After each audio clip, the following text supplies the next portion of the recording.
अस्सलाम वालेकुम। 10th class, उम्मीद है आप सब खैरियत से होंगे। आज हमने चैप्टर नंबर 11 की 11.1 एक्सरसाइज स्टार्ट करनी है। मैं पहले दो क्वेश्चन रीड कर रहा हूँ और दोनों एक जैसे हैं। The following frequency distribution represent the achievement of our students group upon a memory test.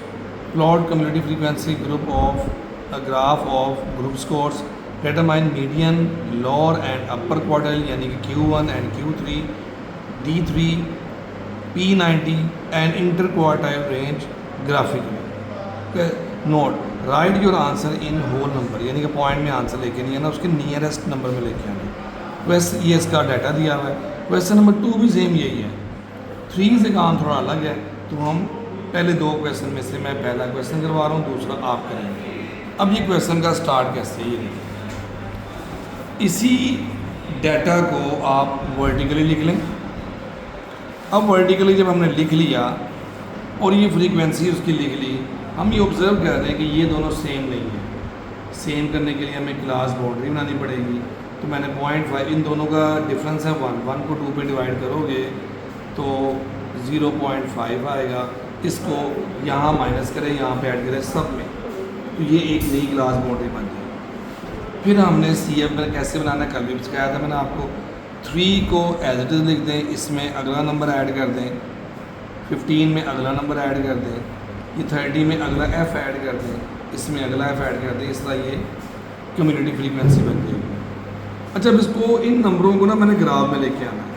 अब ये फ्रीक्वेंसी जो है ना, कम्युनिटी फ्रीक्वेंसी, मैंने यहाँ पे लेनी है y एक्सिस पे, ये देखिए, और मैंने x एक्सिस पे क्लास बाउंड्री लेनी है। मैं ये अपर क्लास बाउंड्री सारी यहाँ पे ड्रॉ कर दूँगा, ठीक है। 48.5, 53.5, 58.5, 68, ठीक है। अब मैंने ये नंबर ढूंढ रहे हैं जो कम्युनिटी फ्रीक्वेंसी के आए हैं। फ्रीक्वेंसी के नंबर नहीं ढूंढने, कम्युनिटी फ्रीक्वेंसी के ढूंढने हैं। 3, 1, 2, 3 ग्राफ में तो आपको गिनने में आसानी होगी। इसके ऊपर और यहाँ पे 3 के सामने ये एक पॉइंट मिल गया। फिर उसके बाद 15 इसके ऊपर और 15 यहाँ पे आएगा उसके सीध में, ये मिल गया आपको पॉइंट। 30 यहाँ 30 की बिल्कुल सीध में और इसके बिल्कुल सामने। इस तरह आप ये नंबर ढूंढते जाएं और ये पॉइंट लगाते जाएं। इन पॉइंट को स्केल से मिलाना आपने, इस तरह राउंड शेप में लाइन नहीं लगानी, ये आपने स्केल से मिलाना। नहीं जी बेटा, ये पहला पार्ट हो गया। अब दूसरे पार्ट पे आते हैं। अब दूसरा पार्ट ज़रा गौर कीजिएगा। उसने हमसे पूछा है मीडियन। अब देखिए, बाबा पे टर्न होना पड़ेगा, करना पड़ेगा मुझे। मीडियन क्या होता है? मीडियन पहले पोजीशन निकालें, क्योंकि इन सारी लाइंस में से हमने कौन सी लाइन सेलेक्ट करनी है, वो हमें मीडियन की पोजीशन n/2 से पता लगेगी। n है हमारे पास समेशन f को ही n कहते हैं। 80 को 2 पे डिवाइड करेंगे तो 40 आएगा। अब कम्युलेटिव फ्रीक्वेंसी में जाके देखें 40 किस नंबर के अंडर में आ रहा है। ये 53 के अंडर में 40 आ रहा है। तो ये पूरी लाइन बेटा आप सेलेक्ट कर लेंगे, ठीक है। यहीं से आपने लोअर क्लास बाउंड्री, यहीं से आपने F, और इससे पीछे वाला नंबर C गिलाएगा, ठीक है। अब मैं यहाँ पे फार्मूला लिख रहा हूँ मीडियन का, L+H/F n/2 - C, ठीक है बेटा।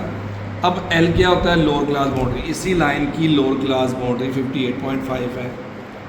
इंटरवल कितना है? H4 इंटरवल, नंबर काउंट कर लें, या इसमें से इसको माइनस कर दें, इंटरवल आ जाएगा 63.5 - 58.5। और उसके बाद F सबसे बड़ा F को यहाँ पे जो फ्रीक्वेंसी आ रही है 23 आ रही है। उसके बाद N समेशन F को N कहते हैं, जैसे यहाँ पे निकला 80/2। C जो ग्रुप आपने सेलेक्ट किया उससे पीछे वाला ग्रुप 30, उसका C है।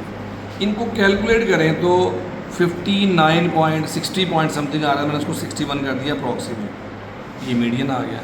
लोअर क्वार्टाइल जिसे Q1 कहते हैं, लोअर क्वार्टाइल पोजीशन। अब इसकी पहली पोजीशन निकालें, n/4, 80/4, 20 कहाँ पे आ रहा है? 20 हमारा इस नंबर के अंदर आ रहा है, तो ये हमारा C होगा। बाकी सारा डाटा यहाँ से लेंगे। उसी तरह आपने L बताना है, H बताना है, ठीक है, F बताना है, समेशन F यानी कि N बताना है, C बताना है। फार्मूला अप्लाई करें और उस पर फार्मूले में सारी वैल्यूज पुट कर दें, ये आंसर आ जाएगा 55।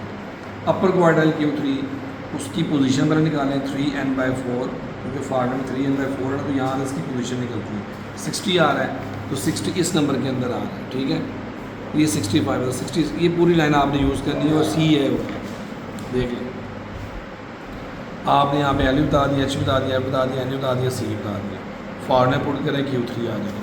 इसी तरह बच्चों हम आ रहे हैं क्वेश्चन अगले D3 पे, डिसाइड इसकी पोजीशन निकालें। 3n/10 24 आ रही है, वो सारी वैल्यूज़ वहाँ से लें और यहाँ पुट कर दें डिसाइल में, ये 57 आ जाएगा। P90 की पोजीशन निकालें। 90n/100 72 आएगा। 72 का मतलब ये है कि 72 इसके अंदर आ रहा है, ये पूरी लाइन यूज़ करनी है और सी यही लेना है, ठीक है। तो ये सारे नंबर यहाँ से आप सर्च कर लें। 68.5 एच आपका 5 है, ये एफ है, ये समेशन है, यानी कि एन है, ये सी है। फॉर्मूला पुट करें, इसका भी अप्रॉक्सीमेट आंसर आ जाएगा 73। अब इंटरक्वार्टल क्या होता है, IQR Q3 में तो -Q1 का था 66 - 55, तो ये आ जाएगा 11। अब इन सब को हमने उसी ग्राफ के ऊपर दोबारा ड्रा करना है। देखिए पहला नंबर क्या आया हमारे पास, मीडियन आया हमारे पास 40 के बिल्कुल सामने लाइन लगा दें, जहाँ वो नंबर मिलेगा उससे बिल्कुल नीचे ले लें। ये आपका मीडियन आ गया, जिसे हम QD भी कहते हैं। दूसरा आंसर क्या आया था हमारे पास, लोअर क्वार्टाइल का 55 नहीं, लोअर क्वार्टाइल का हमारे पास आया है 20, उसकी जो पोजीशन आई है। अब 20 के बिल्कुल सामने आपने लाइन लगानी है, इस लाइन को जहाँ मिलेगी उससे वहीं से नीचे परपेंडिकुलर आना है, ये Q1 आ गया। अच्छा, अपर क्वार्टाइल की पोजीशन क्या आई थी 60, आप यहाँ से 60 से बिल्कुल सीध में जाएँ स्केल से, जहाँ पे वो लाइन टच करेगी वहाँ से बिल्कुल नीचे परपेंडिकुलर ड्रा कर दें, ये आपका Q3 आ गया।